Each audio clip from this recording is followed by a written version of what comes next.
नमस्ते, good morning, good afternoon, good evening. कैसे हैं आप सभी? उम्मीद करता हूँ काफ़ी अच्छे होंगे। तो हम अपने वादे के अनुसार आ चुके हैं आप सभी भाइयों एवं बहनों को हैप्पी रक्षाबंधन। और वादा हमारा ये रहा कि हम पहले होमवर्क दिए थे लास्ट क्लास में, अब आज हम उस होमवर्क को कराएंगे। तो होमवर्क जिसने किया है उसका ठीक, जिसने नहीं किया वो आके देख ले, अगले से टाइम से होमवर्क करेंगे। ठीक। सबसे पहले दिया गया है त्रिभुज। अब त्रिभुज ए बी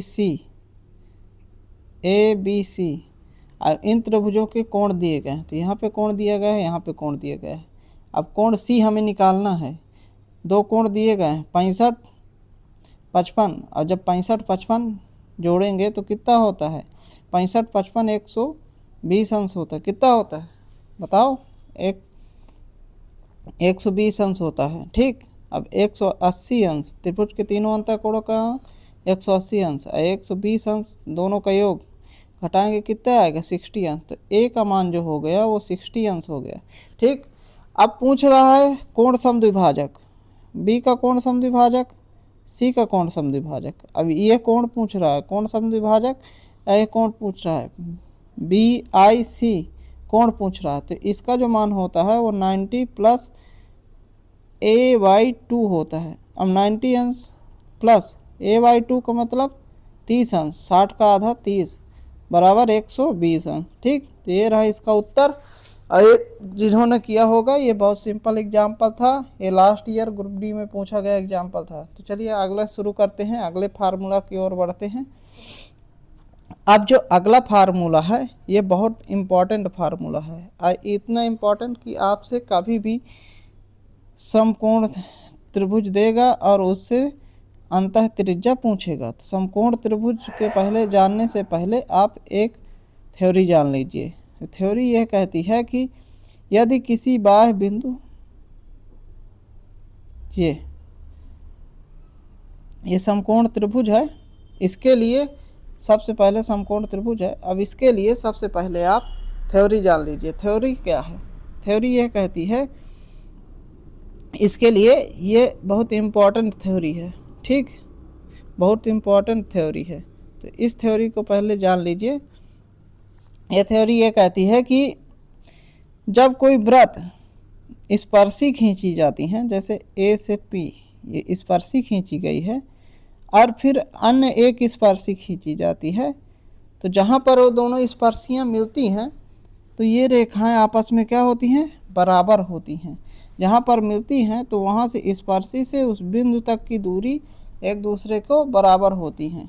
किधर की ओर भी स्पर्शी खींच लिया जाए, यहाँ पे देखिए ये है वृत्त, और यहाँ से स्पर्शी खींच दिया जाए और इधर से स्पर्शी खींच दिया जाए, जहाँ पे मिलेंगी तो ये दूरी आपस में बराबर होंगी। अब यही थ्योरम आगे के लिए काम आएगी, यही चीज़। ठीक। तो इसे आप याद रखिए, बाह्य बिंदु जहाँ पे मिलते हैं स्पर्शी खींचने पर तो वहाँ पे रेखाएं आपस में बराबर होते हैं बिंदु से। ठीक। ये आपस में बराबर है, यही थ्योरी आगे काम आएगी। ठीक। तो यहाँ से देखिए गौर से, ये पॉइंट जो दिया हुआ है ये आर, ठीक, आई, तो ये इतना आर है, ये त्रिज्या है, तो ये भी कितना होगा? आर त्रिज्या है। अब ये त्रिज्या है तो ये भी आर होगी, ये भी आर होगी, क्योंकि ये त्रिज्या है। ठीक। सामने सम्मुख ये यहाँ से देखिए ये बराबर है, इसके ये सम्मुख। ठीक। तो आर आर होंगी। अगर पूरी परपेंडिकुलर है तो यहाँ पे पी माइनस आर होगी। ठीक। और ये पूरा बेस है बी, तो इसका जो ये मान होगा इतना मान होगा, तो ये बी माइनस आर होगा। ठीक। बी माइनस आर होगा। अब पूरा कितना है? हाइपोटेनियस। लेकिन जब यहाँ से इस वृत्त से स्पर्शी खींची जा रही है, यहाँ पे ध्यान दीजिए, यहाँ पे पी बिंदु से यहाँ से स्पर्शी खींची जा रही है और यहाँ से एच से स्पर्शी खींची जा रही है, तो अभी मैं बताया हूँ कि ये जहाँ पे मिलती है वहाँ से बराबर होता है, तो ये कितना होगा? पी माइनस आर होगा। इसी तरीके से ये इधर से देखिए ये स्पर्शी खींची जा रही है, ग्रीन कलर, आप यहाँ से देखिए, यहाँ से ये स्पर्शी खींची जा रही है, यहाँ से भी स्पर्शी निकल रही है, तो सी बिंदु पर मिल रही हैं, तो ये बिंदु की दूरी और ये बिंदु की दूरी आपस में बराबर होंगी, तो ये b माइनस आर बच रही है, तो ये भी कितना बचेगी, b माइनस आर। अगर हाइपोटेन्यूस h है, हाइपोटेन्यूस का मतलब कर्ण h है, तो यहाँ पे देखिए note page side h equal to p minus R plus b minus R, ठीक, आपस में बराबर होंगे। अब क्या करेंगे, h ये p minus R b minus R, तो p plus b minus 2r, ठीक। अब ये जो 2r है इसे पक्षांतर कर लेंगे, h को इधर पक्षांतर कर लेंगे, तो 2r पॉजिटिव हो जाएगा। अब p प्लस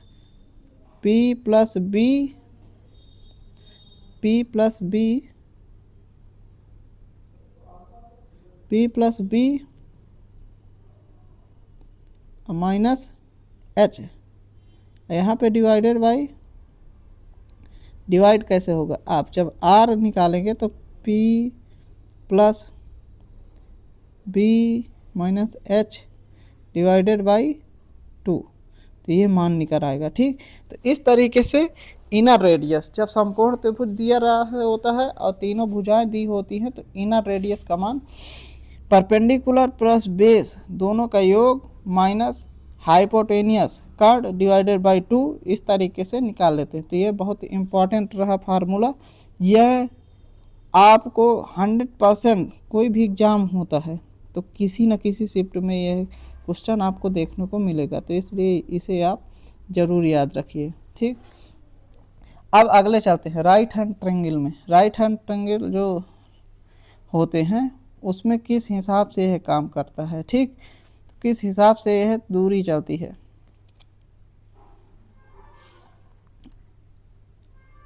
ये राइट हैंड ट्रायंगल बन गया, ठीक। अभी मैं आपको व्रत बना के दिखाया हूँ, अभी मैं क्या किया हूँ, व्रत बनाया हूँ, ये व्रत है, ठीक। अब इस व्रत से जो दूरी दी हुई है यहाँ बिंदु से व्रत की, यहाँ से ये r है, ठीक, यहाँ ये दूरी है r है, ये भी दूरी कितनी है r है, ठीक। तो ये भी r होगी, ये भी r होगी, ये भी r होगी, ये भी r होगी, ठीक। अब समकोण त्रिभुज से परपेंडिकुलर बताया हूँ, कोई भी व्रत है, उस व्रत से अगर स्पर्शी खींची जाती है, उस व्रत से अगर स्पर्शी खींची जाती है और उसकी त्रिज्या तो हमेशा परपेंडिकुलर होते हैं, तो ये परपेंडिकुलर होगा, यहाँ पे ये जो छोटी सी दूरी है परपेंडिकुलर होगी। तो अब हमें निकालना है ये B से, ये बिंदु I है, तो यहाँ तक की दूरी निकालना है। तो ये R, तो दोनों का जो परपेंडिकुलर BI होगा, तो समकोण त्रिभुज के हिसाब से r का स्क्वायर प्लस r का स्क्वायर, इस हिसाब से r बाहर आ जाएगा कॉमन होके, अब बचेगा √2 एंड r, तो BI की दूरी कितनी हो गई, √2r, ठीक, √2 एंड r यहाँ पे बाहर है, अंदर नहीं है, ठीक। तो यह रही BI की दूरी। अब त्रिभुज के जो कुछ त्रिक नियम हैं उन्हें समझिए। त्रिभुज के मैं गुणनफल की बात कर रहा हूँ त्रिक नियम में, कि अगर यहाँ पे गुणा होता है तो सेम उसी तरीके से त्रिज्या में भी गुणा होगा। जिस तरीके से मान लो 3, 4 और 5 ये एक समकोण त्रिभुज है, तो इनकी त्रिज्या अगर निकालेंगे तो इनकी त्रिज्या निकालेंगे, त्रिज्या इस स्मॉल r होती है equal to 4 3 7 -5, 3 + 4 -5 divided by 2 equal to त्रिज्या आ जाएगी r इक्वल टू 4 3 7 -5, बचेगा कितना 2 डिवाइडेड बाई 2 इक्वल टू 1, 1 बचा। तो इस r इक्वल टू अगर 1 है, तो जिस तरीके से ये 3 में अगर कुछ भी गुणा करेंगे तो त्रिज्या में भी उसी तरीके से गुणा करेंगे। अगर 3 में हम 5 का गुणा करते हैं तो ये 5 3 15 भुजा हो जाएगी, ये 5 चौको 20 और 5 5 25। अगर 20 15 25 त्रिभुज की भुजाएं हैं तो उसी हिसाब से त्रिज्या में भी 5 का गुणा हो जाएगा, तो त्रिज्या भी 5 एकन्ने 5 हो जाएगी। ठीक, इस हिसाब से होता है। जैसे 39, 52, 65, इसकी त्रिज्या 13, 30, 39 कितना गुणा होकर बन रहा है 13। तो यहाँ पे आर 13 एकन्ने 13 है। ठीक, तो आर इक्वल टू कितना है 13 है। ओके, तो के टाइम्स अगर कुछ भी गुणा होगा तो उतना भी गुणा त्रिज्या में ही होगा। चलिए नेक्स्ट, अब पहुंचते हैं समद्विबाहु त्रिभुज। जो समबाहु त्रिभुज है, समबाहु त्रिभुज इतना इम्पोर्टेंट है कि अब मैं बता नहीं सकता कि आप स्वयं से अंदाज़ा लगाएंगे किसी भी एग्जाम में बैठते होंगे। ठीक, तैयारी कर रहे होंगे, मैथ पढ़ रहे होंगे, तो समबाहु त्रिभुज बहुत इंपॉर्टेंट है। तो समबाहु त्रिभुज में तीनों भुजाएं बराबर होती हैं तो समबाहु त्रिभुज कहलाता है। और उससे अगर कोई भी रेखा सीधे मतलब कोण समद्विभाजक खींची जाती है तो वह चारों बिंदु एक ही जगह पे होते हैं, चारों बिंदु एक ही पॉइंट पर होते हैं। कैसे होते हैं चारों बिंदु एक ही पॉइंट पे? जैसे व्रत बना रहे हैं, व्रत समझिए, व्रत बना रहे हैं, फिर समझिए।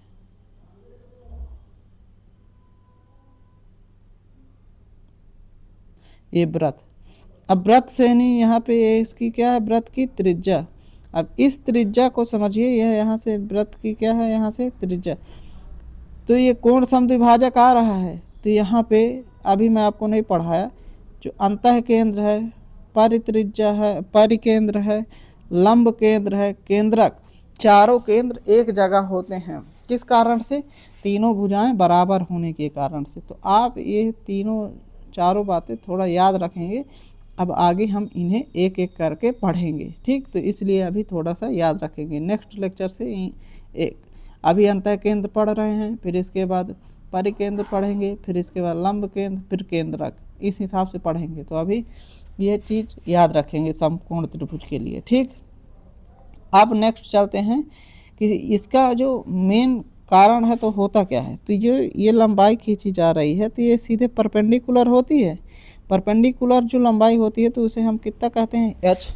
अब एच जो होती है, यह जो केंद्र से यहाँ पे दूरी होती है तो ये इधर 2 भाग होती है, इधर 1 भाग होती है। जो 2 भाग वाली होती है इसे हम बाहरी वाली त्रिज्या कहते हैं, जिसे हम परित्रिज्या, परि का मतलब बाहर, चारों ओर, बाहर से चारों ओर। अंतः त्रिज्या जो आंतरिक भाग से चारों ओर हो, तो आंतरिक अंतः त्रिज्या आंतरिक भाग से चारों ओर, परि का मतलब बाहर चारों ओर। ठीक, तो 2:1 में बढ़ती है।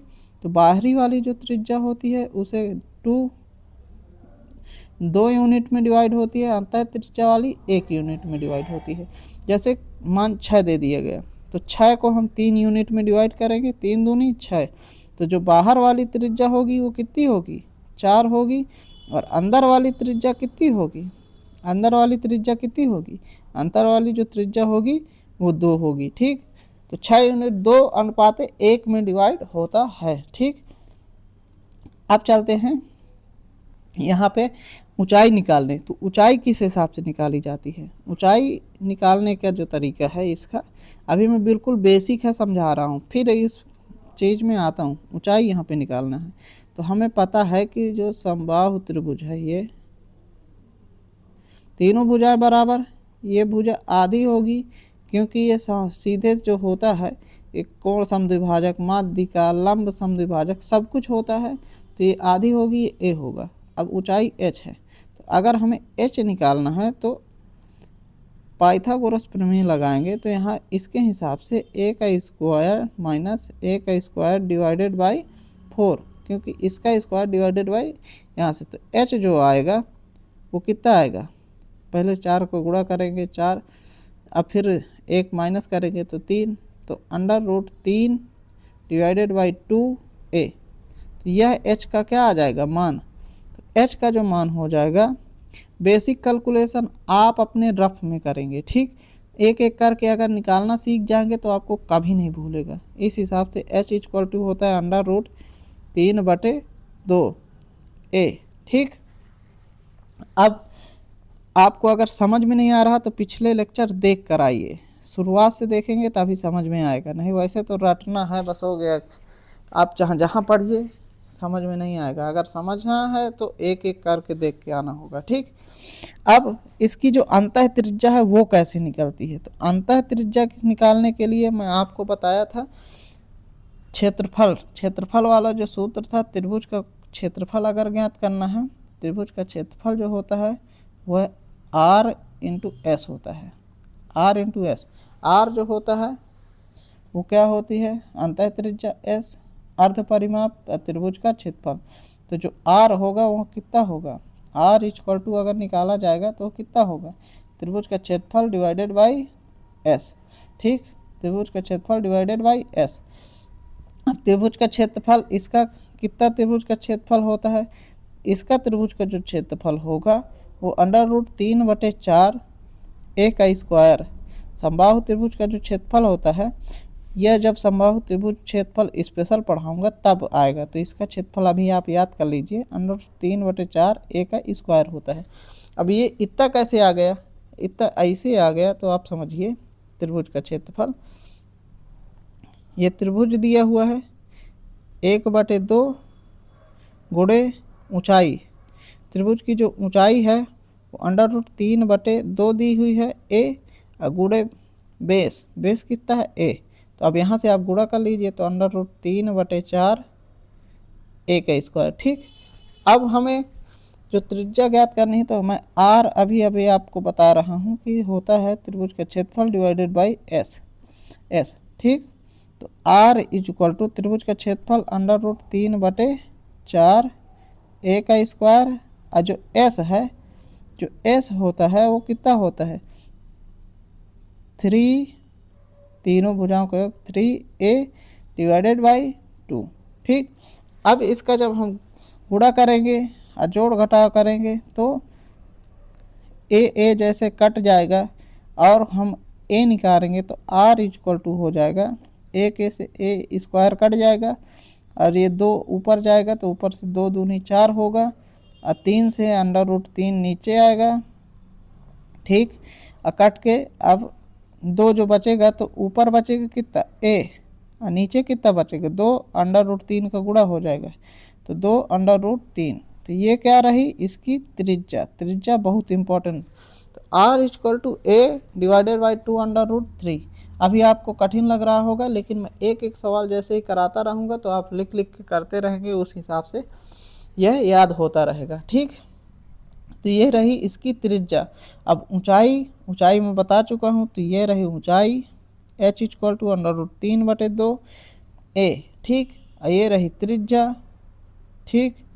अब त्रिज्या को हमें अगर हाइट के हिसाब से निकालना है, तो पहले बताया हूँ ये 2 भागों में बंटती है और ये 1 भागों में बंटती है, तो कुल टोटल कितने हुए 3 भाग। तो अगर h का हम 3 भाग करें तो सीधे त्रिज्या होती है, ठीक। तो अगर हमें h दे रहा है तो ये इससे त्रिज्या निकालना है, अगर हमें a दे रहा है तो इससे त्रिज्या निकालनी है, ठीक। अब चलते हैं a अनुपात की ओर। जो त्रिभुज का ये भाग है परित्रिज्या वाला है, इसे हम 2 भागों में बांटते हैं, और जो अंतः त्रिज्या वाला भाग है, ये अंतः त्रिज्या, इसे 1 भाग में बांटते हैं। तो अगर परित्रिज्या को कैपिटल R कहते हैं, अंतः त्रिज्या को स्मॉल r कहते हैं, तो जो दोनों का अनुपात होगा वो अनुपात इस तरीके से होगा कि 2:1, ठीक। तो इसे याद रखिए। अब बार ये अभी क्वेश्चनों में और फार्मूलों में आता रहेगा, तो धीमे धीमे रिवीजन होते होते याद हो जाएगा, ठीक। 1-2 बार आप रिवाइज करेंगे और 1-2 बार मैं ऐसे ही रिवाइज करूँगा, मैं तो 10 बार कराऊँगा अभी, तो आपको याद हो जाएगा, ठीक। चलिए तब आगे चलते हैं।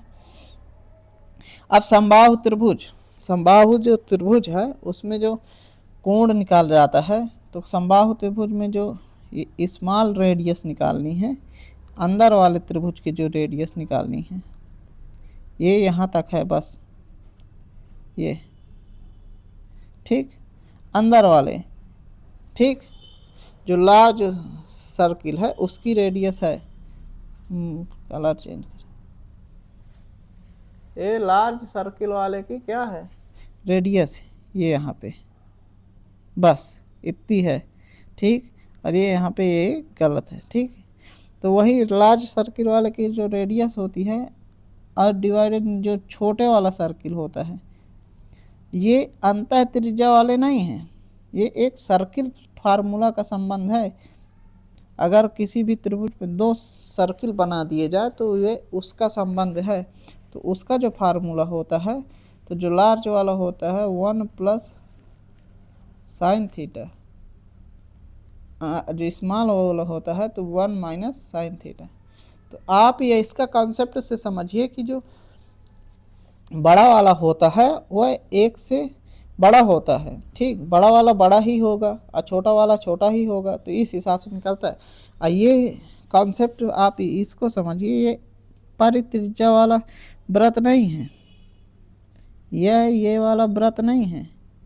ठीक, ये वाला व्रत नहीं है कि इसकी रेडियस आप गिनने लगो, इसकी रेडियस मत गिनना। ठीक, ये इसकी रेडियस मत गिनना, ये है कैपिटल आर। ठीक, ये यहाँ पे ये दूसरी है, तो ये इसका बहुत कन्फ्यूजन होता है, तो आप इसे याद रखिए।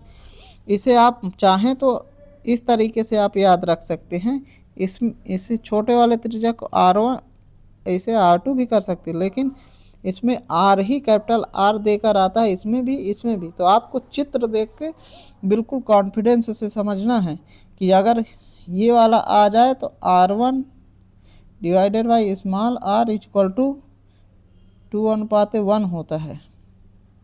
ठीक, अगर यह वाला आ जाए,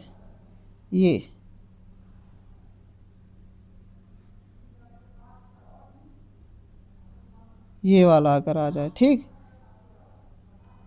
ये वाला अगर आ जाए, अगर ये वाला अगर आ रहा है तो ये फार्मूला लगाएंगे। ठीक, अगर यह वाला आ रहा है, इतनी त्रिज्या बड़ा और छोटी, फिर छोटे के त्रिज्या उनका अनुपात पूछ रहा है, तो इसके लिए फार्मूला ये वाला लगाएंगे। यह बहुत इम्पोर्टेंट है। चलिए आगे नेक्स्ट चलते हैं।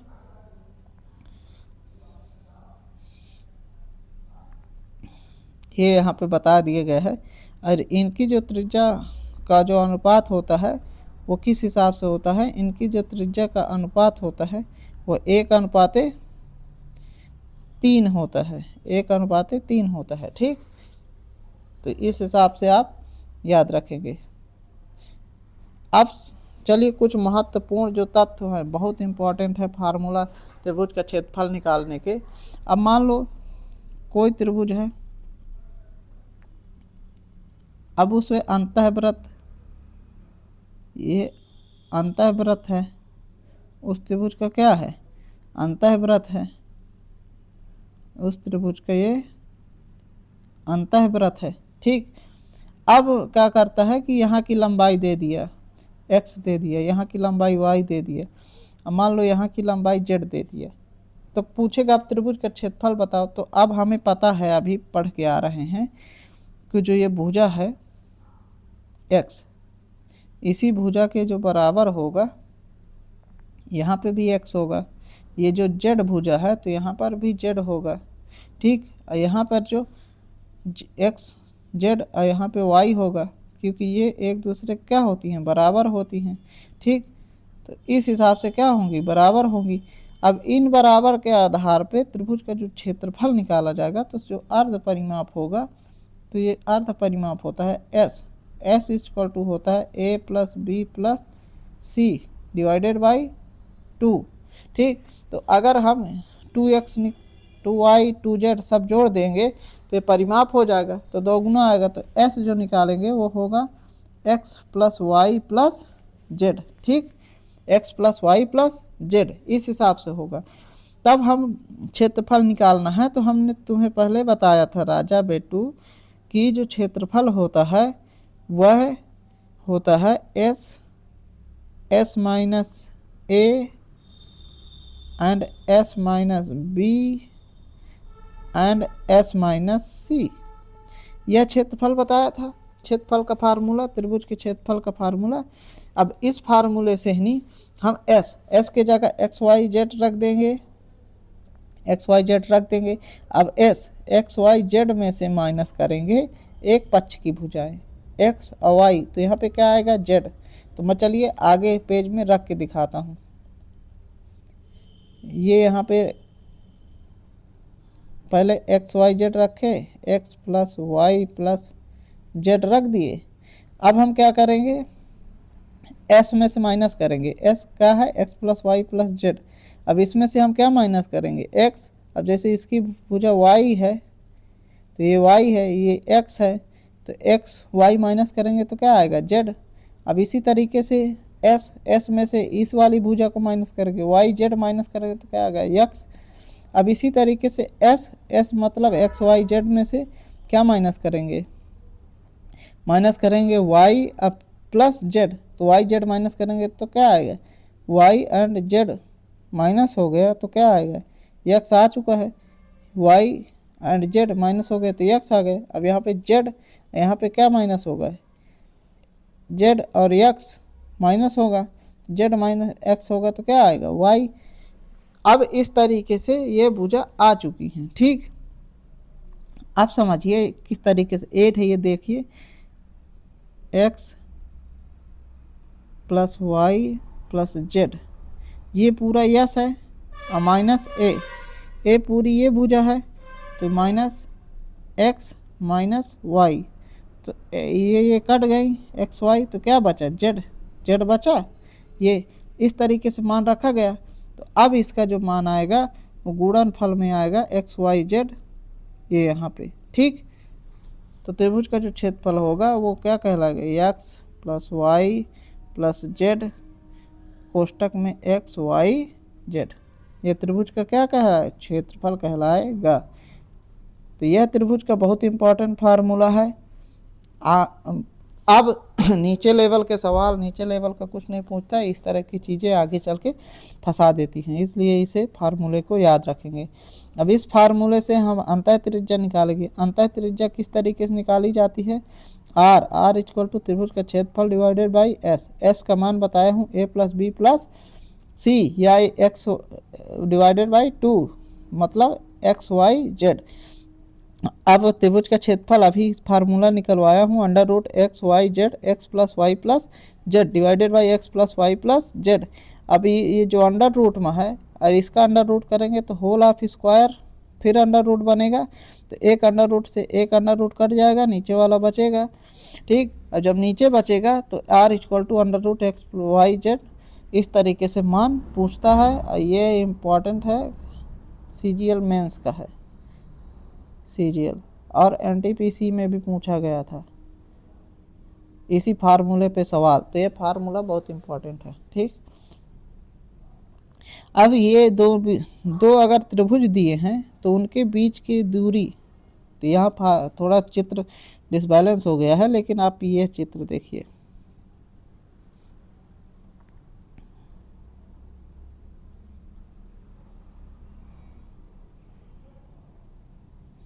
ठीक।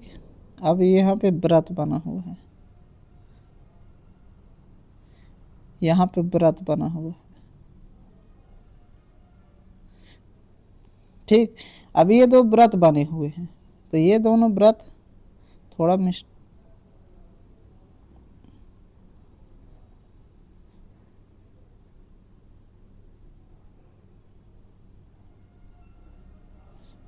एक मिनट बना दूं, मतलब दो भुजाओं को टच करते हुए ये व्रत हो। कैसे व्रत हो ये, ठीक, इधर साइड से व्रत,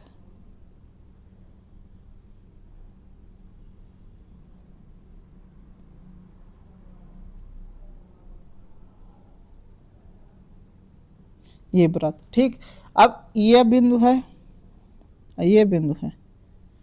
अब इन बिंदुओं के बीच की दूरी निकलवा रहा है, ये बिंदु है, ये बिंदु है, यहाँ पे P है, ये Q है।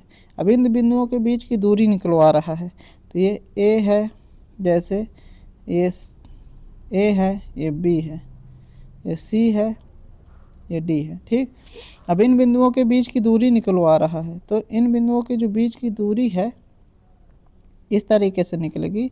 इस चित्र को गलत समझिए, ये नहीं है, ठीक, ये है। अब पी क्यू के बीच की दूरी निकलवा रहा है, तो पी क्यू की जो बीच की दूरी आएगी वो आती है सम्मुख भुजाओं का योग, सम्मुख भुजाओं का योग, मतलब ए प्लस बी माइनस और इन सम्मुख भुजाओं का योग, ठीक, सी प्लस डी, जो एक दूसरे के सम्मुख सम्मुख भुजाएं हैं उनका योग डिफरेंस डिवाइडेड बाई 2, ये पूरा कहे में रहेगा माड में, ठीक। इस तरीके से ये बीच की दूरी। अब माड क्यों लगा दिया जाता है, माड इसकी दूरी निगेटिव न निकले इसलिए। मान लो a प्लस बी का मान कम हो गया, c प्लस डी का मान ज़्यादा हो गया, इसलिए माड लगा दिया जाता है। तो ये रही बहुत ज़रूरी फार्मूला। आगे चलते हैं। अभी मैं बता के आया हूँ एक त्रिभुज में R1 R2 वाला जो फार्मूला, कैपिटल R वाला जो फार्मूला बता के आया हूँ। कैपिटल R जो त्रिभुज में होता है, ये यहाँ से ये त्रिभुज में, तो अभी बता के आया हूँ। तो इसका 1 minus R1 divided by 1 plus R1, ये वही फार्मूला दिया हुआ है, ठीक। ये 1 माइनस R1 1 प्लस R1, ये जो 2 थीटा है, तो ये जो रेखाएं गई हैं तो पूरा कोण 2 थीटा है, तो एक कोण थीटा है, ठीक। अगर 2 थीटा को बांटेंगे तो हाफ हाफ कोण थीटा थीटा बांटेंगे, तो ये 2 थीटा फुल कोण दिया हुआ है, ठीक। हाफ हाफ में जब एंगल बाइसेक्टर होता है, तो इस हिसाब से ये फार्मूला याद रखिएंगे, ठीक। अब यहाँ पे जो एक त्रिभुज दिया हुआ है और यहाँ पे जो त्रिभुज के ये भुजाएं खींची जा रही हैं, ये इस बार से, तो इन छोटे छोटे व्रतों की जो त्रिज्या दी गई है, तो बड़े व्रत की त्रिज्या अगर निकालना है तो ये मेंस में पूछा जाता है। आप इसे चाहना पढ़िए जो प्री की तैयारी कर रहे हैं, तो इनका जो बड़े व्रत की जो त्रिज्या होगी वो स्मॉल त्रिज्याओं का क्या होगी, योग होगी, ठीक। तो आप इसे न याद करिए, ये मेंस में पूछा जाता है, बहुत कम पूछा जाता है, इसलिए इसे छोड़ सकते हैं। और जिसे याद करना है जो मेंस में है तो वो अपनी तैयारी कर सकता है। अभी मैं समकोण त्रिभुज के बारे में यहाँ पे बताया हुआ हूँ। ये जो व्रत है समकोण त्रिभुज का, अभी इसकी मैं त्रिज्या के बारे में बताया हूँ। समकोण त्रिभुज के जो व्रत है उनकी त्रिज्या यहाँ से निकलती है, तो इसकी जो दूरी होती है वो कितनी होती है, वो under root two and R होती है, ठीक। ये दूरी मैं अभी निकाला हूँ, अभी आप लोग भी रहे होंगे, पीछे क्लास में बताया हूँ। हाँ, ये इम्पॉर्टेंट है, ये बहुत इम्पॉर्टेंट है, तो ये पूछा जाता है, तो आप इसे पहले समझ लीजिए, फिर इसके बाद क्लास एंड करते हैं। तो तब तक इसे समझने के लिए आप ये देखिए, बिल्कुल आसान तरीके से जब कोण समद्विभाजक किया जाता है, तो मान लो ये कोण 2 अल्फा, तो एक कोण कितना हो गया अल्फा, और ये इसके क्या है समांतर। ये कोण अगर बीटा है, 2 बीटा है, तो ये इतना कोण कितना हो गया, बीटा होगा, ठीक। अब हमें पता है कि ये कोण एक दूसरे के एकांतर कोण है, तो ये भी कोण कितना होगा, बीटा। ये कोण कितना होगा, अल्फा। एकांतर कोण है, जब दो रेखाएं समांतर हो, उन्हें कोई तिर्यक रेखा काटे, जैसे ये तिर्यक रेखा काट रही है, तो उनके एकांतर कोण आपस में क्या होंगे, बराबर। इसी तरीके से इसके एकांतर कोण आपस में क्या होंगे, बराबर, ठीक। तो अगर किसी भी त्रिभुज में, अब त्रिभुज किस तरीके का है, त्रिभुज ये है, ये त्रिभुज। तो अगर त्रिभुज में अगर देखते हैं तो ये भुजा, ठीक। तो ये कोण अगर बीटा है तो ये भी कोण बीटा होगा, क्योंकि 2 बीटा है। तो ये दोनों कोण बराबर, अगर कोण बराबर तो उनके सम्मुख भुजाएं भी बराबर हो जाएंगी। तो अगर ये भुजा डी ई है, पूरा ए बी सी है, तो अगर देखा जाए इसी तरीके से ये कोण आपस में बराबर हो जाएंगे। अब ई जब आपस में बराबर हो जाएंगे, यहाँ पे ये कोण बराबर हो जाएंगे कोण, तो इनकी भुजा भी बराबर होंगी। तो इसकी जो भुजा है, तो डी ई टोटल जोड़कर बनेगी डी बी प्लस ई सी, ठीक। तो ये रहा फार्मूला। तो अगर ये कोण समद्विभाजक दिया गया है और ये कोण समद्विभाजक एक समांतर रेखा खींची गई है, तो उस समांतर रेखा की जो दूरी होगी, तो ये कोण समद्विभाजक से असमांतर रेखाओं के बीच की दूरी का दोनों का योग होगा। तो ये फार्मूला इम्पोर्टेंट रहा। और इस पर आधारित सवाल दिया गया है, तो डी ई की दूरी पूछी गई है, सीधे सीधे डी ई की दूरी पूछी गई है। और डी ई की आपको दूरी बता दूं, ये 3 यूनिट, ये भी 4 यूनिट, तो 4 + 3 = 7। कंडीशन का दिया हुआ है, कंडीशन ये कि इसके समांतर ये कोण समद्विभाजक। ठीक, ओके, तब तक याद करते रहिए। जय हिंद, बाय बाय।